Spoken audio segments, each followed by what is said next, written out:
안녕하세요. 오르간쟁이입니다.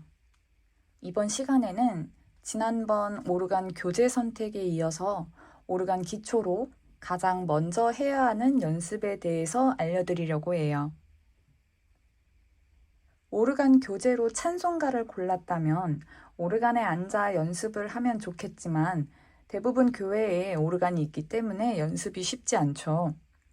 집에서 꼭 해야 하는 기초 중 기초 연습이 있어서 그 연습에 대해 알려드리려 합니다.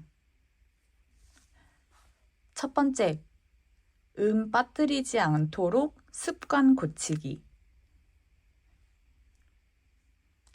기초 연습 중 가장 첫 번째가 안 좋은 습관 고치기입니다. 피아노로 반주를 쭉 해왔다면 댐퍼 페달이나 코드 반주로 인해 어떠한 습관이 생길 수 있는데요. 그 습관이 오르간에서는 좋지 않기 때문에 꼭 고쳐주셔야 해요. 어떠한 습관이냐 하면 4성부에서 음을 많이 빠뜨리고 연주하거나 반주를 악보대로 연주하는 것이 아니라 코드 반주 혹은 내가 편한 방법대로 코드를 만들어서 연주하는 분들이 계세요. 오르간으로 그렇게 반주를 하면 음이 많이 비는 소리가 나서 꼭 4성부 그대로 연주하는 연습을 하셔야 합니다. 레슨을 처음 시작할 때 좋지 않은 습관을 고치기 위해 가장 먼저 내드리는 숙제 중 하나인데요. 예를 들면 찬송가 33장이나 88장, 89장 등 굉장히 많은 곡들이 있는데요. 33장 세 번째 줄, 세 번째 마디에 면류관을 들이세나 88장 두 번째 줄, 세 번째 마디에 형언할 길 아주 없도다.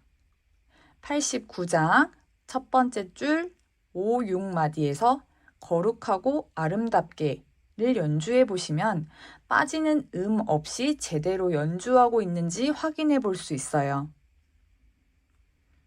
이 찬송가들을 피아노에서 소프라노, 알토, 테너만 연주해 볼 때 음을 제대로 연주하고 있는지 직접 확인해 보시고 만약 코드로 반주하거나 음을 많이 빠뜨리고 연주하고 있다면 위 찬송가 중 한 장을 골라서 피아노로 손만 연습해 주세요.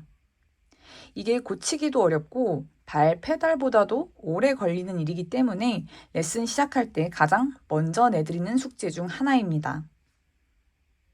처음에 안 좋은 습관을 고치는 게 굉장히 어렵기 때문에 피아노에서 연습을 많이 하면서 손가락 번호를 적어 놓고 연습을 하는데 그래도 자꾸 손가락이 꼬이거나 음이 빠지면 지난번 강의에서처럼 왼손이 도와주는 방법으로도 진행해 보세요.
두 번째, 전주 표시 꼭 해주기.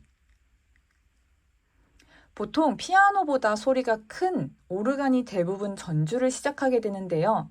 사전에 찬송가가 정해져 있는 상황이라면 크게 문제가 없지만 초보자의 경우 갑자기 찬송가를 정하는 상황이라면 무조건 손표시, 발표시, 그리고 전주 표시까지 되어 있는 자신만의 찬송가를 가지고 다니셔야 합니다. 보통 찬송가가 4줄로 되어 있고 각 줄마다 숨을 쉬어서 전주 들어가기 쉬운 찬송가가 있는 반면 92장, 267장, 585장 등 전주가 한눈에 확인되지 않는 찬송가들은 직접 전주를 찬송가에 표시해 주셔야 당황하지 않고 언제든 전주를 들어갈 수 있어요. 저는 중학교 3학년부터 오르간 반주를 시작하였는데요. 지금은 단주자용 찬송가나 일반 찬송가에도 예쁘게 색이 칠해져 있거나 이제 전주가 한눈에 확인할 수 있게 되어 있지만 반주한 지 얼마 되지 않았을 때는 항상 가지고 다닐 수 있는 적당한 크기의 찬송가에 발페달 표시를 했었거든요.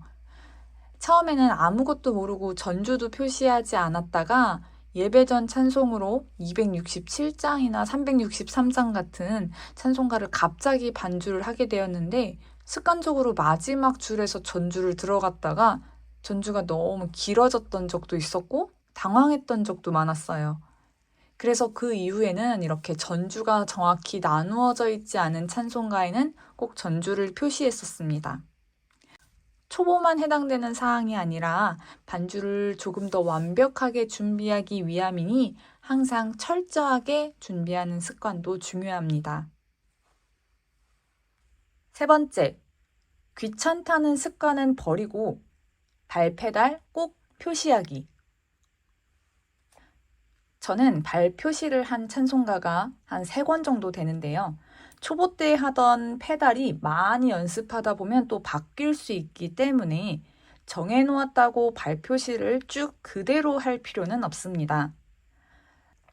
처음에는 모든 찬송가에 발표시를 해보자 하는 마음으로 연습하는 찬송가마다 모두 발표시를 해주시고 그 다음 몇 년 후에는 자주 틀리는 찬송가에 혹은 자꾸 꼬이는 말이나 그 부분에만 발표시를 해주셔도 됩니다. 그렇게 발표시도 자주 해보고 많이 해봐야 발이 억지로 가는지 어떻게 하면 끊어지지 않고 스무스하게 연결할 수 있는지 알 수 있어요. 그래야 성가곡이나 고전성가, 더 나아가 오르간 곡들도 연주할 수 있습니다. 예전에 강의에서도 말씀드렸듯이 발페달 표시하는 방법은 아주 간단합니다. 오른발로 누를 때엔 음표 위에 표시, 왼발로 누를 때엔 음표 아래에 표시하게 되는데 발 앞, 즉 토로 누르게 되면 삼각형 혹은 화살표 모양, 힐로 누르게 되면 동그라미 혹은 둥글게 그려주게 됩니다. 발을 교차하게 될 때나, 즉 오른발로 누르던 걸 왼발이, 아니면 왼발이 누르던 걸 오른발이 눌러서 끊어지지 않게 하는 경우 어떻게 표시할 것인지는 표시하는 사람의 마음대로 하셔도 되니 누군가에게 보여주려고 하기보다는 자신이 보고 연주하기 쉬워야 합니다. 네 번째, 같이 노래 부르는 습관. 큰 숨, 작은 숨 표시하기. 오르간이 피아노와 다른 점 중 하나는 인도자와 성도님들과 함께 부르며 같이 숨을 쉬어야 한다는 점인데요.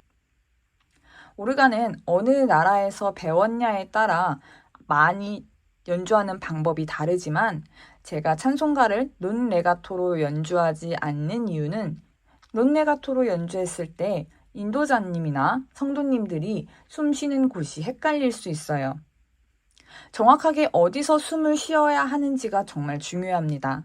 그게 같이 함께 노래하는 방법이기도 합니다. 일단 오르간 반주에서는 큰 숨과 작은 숨으로 나눌 수 있는데요. 가사를 보고 숨을 짧게 쉬는 작은 숨과 4마디 혹은 한 줄마다 크게 숨 쉬는 큰 숨 이렇게 되어 있어요. 인도자도 성도님들도 한 프레이즈, 한 줄을 숨을 쉬지 않고 노래할 수 없기 때문에 중간에 숨 쉬는 곳을 예배 반주를 이끌어가고 있는 오르간 반주자가 정확하게 쉬어줘야 합니다. 아주 기본적인 것들만 말씀드렸는데요. 아주 기본적이지만 고치고 습관을 새로 들이기 가장 어려운 것들입니다. 찬송가가 익숙한 분들은 원래 찬송가를 다시 고쳐 연주하는 일이 쉽지 않거든요. 아는 찬송가라 손표시, 발표시가 익숙하신 분들은 새로운 찬송가, 새 찬송가로 도전해보세요. 처음 보고 처음 듣는 새로운 찬송가, 새 찬송가로 연습을 많이 하다 보시면 성가곡도 도전해 보실 수 있습니다.